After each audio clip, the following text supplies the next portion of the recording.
Well, today I am here with Xander's. First time I ever heard that name. It's a super cool name. And Xander's, can you tell me who people should call if ever they were to want Christmas lighting in their gardens?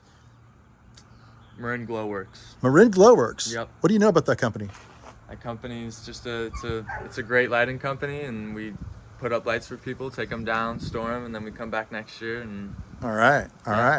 You heard it here first. All right, so talk about good lighting. You're half in shade and half not. That's really bad. One or the other. You select. All right, so that's Xander's. Xander's is going to be the videographer now. I'm planting some trees. Xander's, where's the best place to eat food in all of San Francisco? Pier 23 Cafe. Pier 23 Cafe. Yep. Why is that? Because it's a family-owned local business, also legacy business, and they serve great seafood on the water. Speaking of legacy, do you have anything to do with that legacy? I'm related to the owners, yes. Heck yeah, you do. Who's your grandma?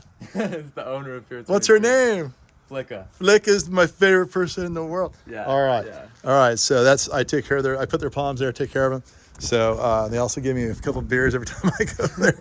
I love the place. Best place to have a beer on the water in San Francisco. Okay. So now you know about your Christmas lights. You know where to get a beer. You know where to get a restaurant food out in San Francisco. Now we're going to take this video to teach Xander everything he needs to know about the avocado trees I'm planting at his house, so he can get fat like me someday. All right. So now Xander's going to be the videographer. All right. I might as well just tell the whole world the whole pitch. This is a Lamb Haas avocado. This is an improved variety of the Haas avocado, and the reason it's so called improved is it gets more fruit at a younger age than the Haas variety. And Xander's, when do people want to get fruit after they plant their tree? As soon as possible. Exactly. So this one gets you fruit faster than the regular Haas would, and more of it. Really popular variety. I believe we have a bacon in the back. We'll go see. This is an A-type flower here. This will help pollinate the other tree and vice versa. So right now it's March. It's late March. No, it's April 1st, April 2nd. And you can see the flowers are coming out right now. First you have the flower push, then very quickly followed by leaf push. Pulling here tight, you can see the leaf push. The leaves are going to be bronze. When you have leaf push and flower push, it takes a lot of energy. A lot of the leaves will turn yellow and fall off this time of year, so don't freak out if that happens. Look at this tree here. See these sad yellowing leaves? Look, they're just falling off, looking sad. Oh, yeah. Yeah, don't freak out. That's a natural process.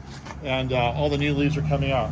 So really the trees are semi-deciduous, meaning they sort of lose their leaves a little bit during the season, which is right now. Here's another one, same thing.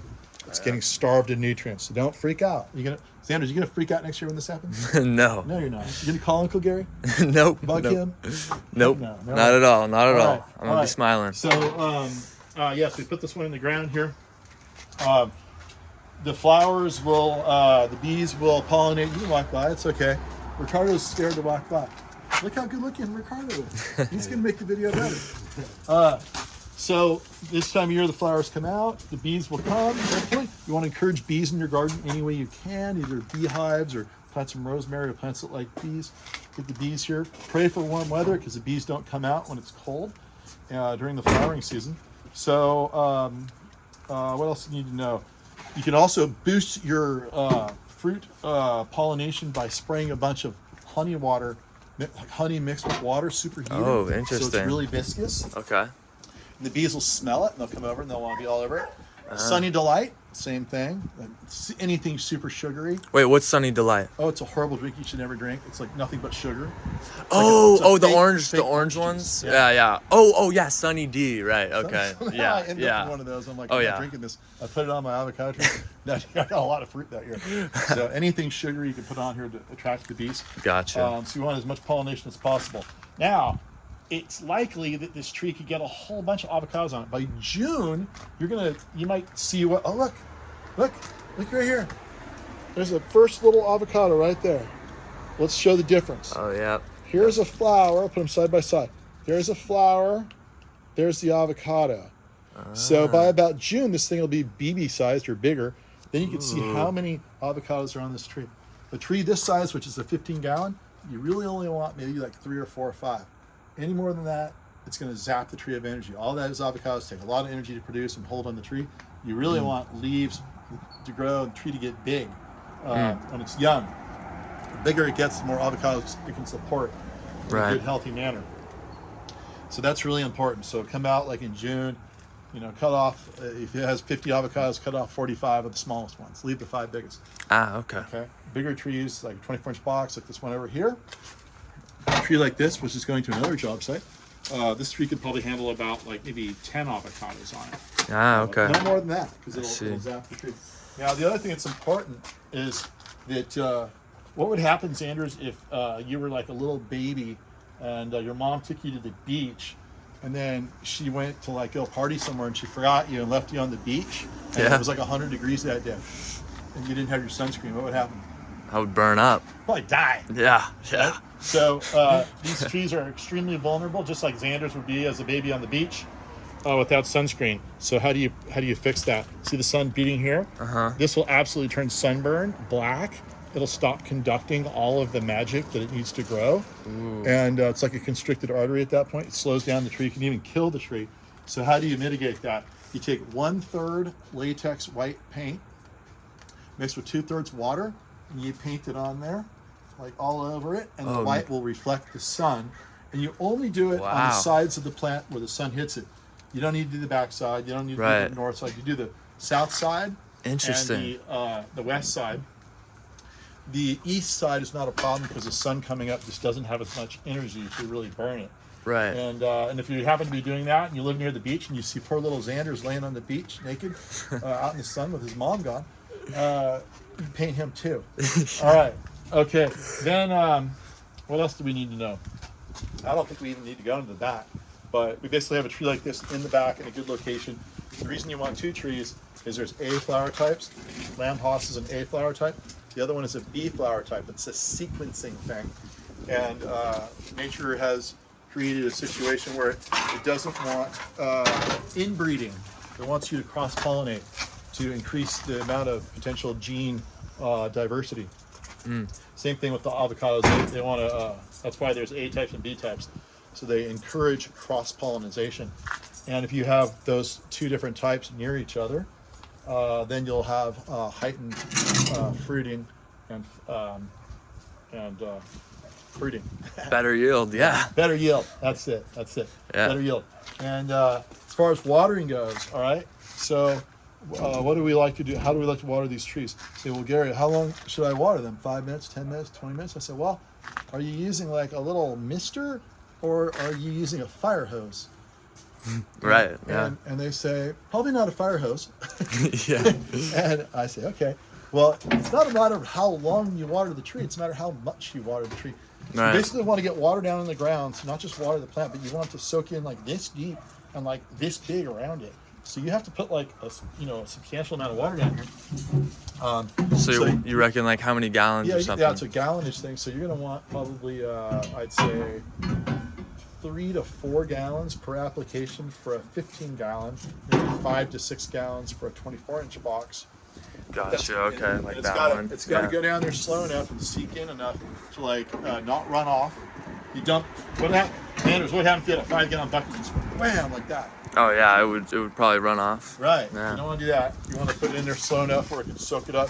Here we have a little berm, so it'll like hold the soil like a little dam, like a little reservoir. Right, I see that. Yeah. So that's a good thing to do. And but still, 5 gallons, you can't do it that fast. You got to do it kind of slowly. But so it might take some time. Yeah, you want to, like springtime and fall, you probably only need to do that once a week. Gotcha. Summertime, if it gets really hot, you do it a little more often.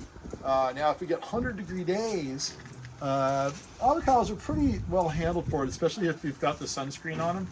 But it wouldn't hurt to go out and just give them a little bit of mist if you want to make them real happy. Okay. What the mist does, these leaves, these stems and everything, they build up to a critical temperature, at which point they burn.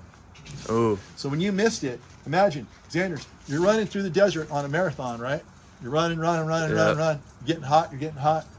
And if you saw a dude like watering his lawn, you're cruising by, what would you be thinking? I would run right in the line of fire with that water. Exactly. Yeah. So the tree on 100-degree days, like watching you water your lawn, oh! Right. So you'll make the tree a little happier. But the moment the water hits the plant tissue, it drops the temperature of the plant tissue like immensely because it's 55-degree water. Yeah. Then for that tissue to burn, even though it dries out, it has to regain that high temperature. So it just arrests the the high temperature on the Right. the actual material. Yeah, the sun can't be boiling no water or anything. Exactly. So, yeah. So that's kind of a nice thing to do to your tree. As far as like when to pick these things, again, it's springtime. They're going to flower and fruit from starting March 1st all the way to like maybe into June a little bit, and then you'll be done with your flowering. You'll have fruit on the tree. When do you harvest that? Well, here in the Bay Area, it's going to take an entire year. For this avocado right here, it's going to take a whole year. It's not going to be, in fact, it's going to take more of a year. It's not going to be until like June of next year, 2026, when you're like, what, 19 instead of 18, to pick this fruit and for it to be good. If you pick it before that, it's going to shrivel up and it's not going to taste good at all. It's going to be rubbery. Ooh. And so then once you hit that point in like June of 2026, the fruit in this tree should hang on this tree for at least 6 months. Okay. And the longer they hang on the tree, the more oil builds up, the better the fruit tastes. And sometimes they'll hang on as long as a year. But so for that first harvest, I won't even want to harvest all the avocados though, right? Because I want to let it grow more for You'll bigger harvest year. them. Yeah. But if you want it to grow really fast, you just I mean, sorry, you're right. I harvest like most of them or something. Well, what you want to do is you want to pull the first one off. It's going to take 7 to 10 days to ripen on your counter. All right. And then if it tastes good, you're like, this is great. Well, then you know at that date here in this location, you can pick on that date and it should be good. And then it's a matter of like, well, how long will they hang on the tree? You might leave one hanging on the tree, come out every day, see when it falls off. Once it falls off, that tells you like the last day you should be picking. That tells you the window of the year that you could be picking from this particular tree. Okay. The other trees can be a little different. So this one is basically June through probably November. Okay. But a whole year after it sets fruit. Okay. Right. And then, but so to touch back on what you were saying about the, like, if you got 50 avocados, you might only take 45 and then leave 5 or something? No. When you see 45 avocados set on this tree, in June, when they're little, you go cut them off. Right. Okay. Right. So you want to cut. Right. So you want to cut off majority of the little guys so that they don't grow and take all the nutrients from the tree. Yeah. Gotcha. Okay. Right. You want to. Otherwise, you wait too long, they'll take all the nutrients. Right. So first harvest, we'll get like five avocados and then let her just grow. Yeah, and then progressively more and more as the tree gets bigger. Right. Okay. Now the other one in the back is a winter ripening fruit. So that one you're going to be able to harvest probably from February. Like, say right now it's March, right? We're getting fruit on it right now. Yeah. You wait until February. Still running? It just went. It ran low on battery, so it popped up. It might have paused. It's still rolling. Yeah. It's still rolling. Okay, so for the other one, it's probably you have a bacon. That one's going to be good from February until July 1st. Okay. That's what I found for our region. Awesome. So you have a winter one and a summer one. So you should have avocados all year from these two trees. That is awesome. Yeah. Any more questions? No questions I could think of. We went over everything. They like mulch. So I know you guys have this rock. You can put the rock back. That's kind of good. What they like even more is organic mulch that decomposes, just like the natural systems in a forest where you have leaf material falling down, decomposing, feeds the plant real slowly. Gotcha. Okay. But we can put the rock back just the way it was. And is that it? Yeah, that sounds good. All right, I expect you to be pretty chubby in a couple of years. Yeah, I appreciate you for the lesson. Thanks for being the cameraman. Alrighty, yeah.